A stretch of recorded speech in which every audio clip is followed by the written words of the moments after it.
ಇತಿಹಾಸ ಪ್ರಸಿದ್ಧ ಶ್ರೀ ಶನೇಶ್ವರ ಸ್ವಾಮಿ ದೇವಾಲಯದಲ್ಲಿ ಕಡೆ ಶ್ರಾವಣದ ಶನಿವಾರದ ಅಂಗವಾಗಿ ವಿಶೇಷವಾಗಿ ನವಗ್ರಹ ಪೂಜೆ, ಮಹಾರುದ್ರಾಭಿಷೇಕ, ಅಷ್ಟೋತ್ತರ ಶತನಾಮಾವಳಿಗಳು ಮತ್ತು ಮಹಾ ಶನಿಶಾಂತಿ ಹೋಮವನ್ನು ಏರ್ಪಡಿಸಿದ್ದು ಯಥೇಚ್ಛಿನ ಭಕ್ತರು ಆಗಮಿಸಿ ಈ ಒಂದು ಕಾರ್ಯಕ್ರಮದಲ್ಲಿ ಪಾಲ್ಗೊಂಡು ಶ್ರೀ ಸ್ವಾಮಿಯವರ ಕೃಪೆಗೆ ಪಾತ್ರರಾಗಿದ್ದಾರೆ. ಮತ್ತು ಈ ದಿನ ಬೆಳಿಗ್ಗೆ 8 ಗಂಟೆಯಿಂದ ರಾತ್ರಿ 8 ಗಂಟೆವರೆಗೂ ನಿರಂತರವಾಗಿ ಅನ್ನದಾಸೋಹವನ್ನು ಮತ್ತು 15,000 ಒಬ್ಬಟ್ಟನ್ನು ಸಾರ್ವಜನಿಕರಿಗೆ ಹಂಚುವುದರ ಮುಖಾಂತರ ಇತಿಹಾಸವನ್ನು ಸೃಷ್ಟಿ ಮಾಡಲಾಗಿದೆ.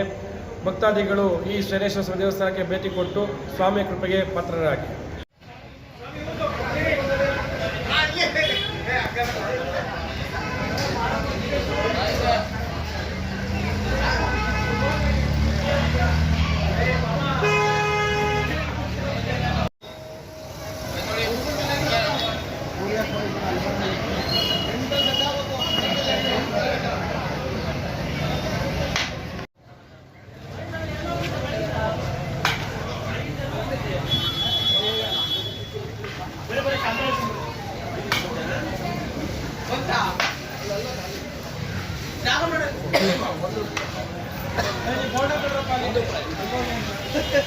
ನೀವು